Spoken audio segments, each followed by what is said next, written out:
இந்த பாராட்டுக்கெல்லாம் காரணம் நான் இல்ல, இவர் எங்க அண்ணன். எங்க அண்ணன் மட்டும் என்ன கஷ்டப்பட்டு படிக்க வைக்கலன்னா ஏதோ ஒரு கிராமத்துல நான் மாடு மேய்ச்சிட்டு இருந்திருப்பேன். அழுக்கு சட்டையும் கடுக்கன்னு போட்டிருக்காரு அவர் அவமானமா நினைக்கிறீங்க? நான் நாளைக்கு வெள்ளை ஷர்ட்டும் வெள்ளை பேண்ட் போட்டு ஒரு டாக்டராக போறேன்னா அதுக்கு காரணமே இந்த அழுக்கு சட்டையும் கடுக்கணும் தான்.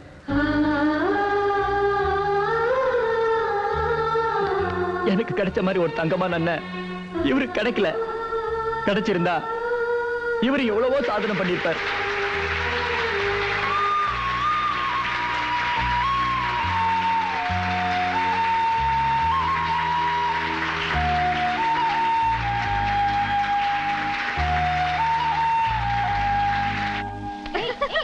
கௌரி ஐயா வேணாம் மாமா.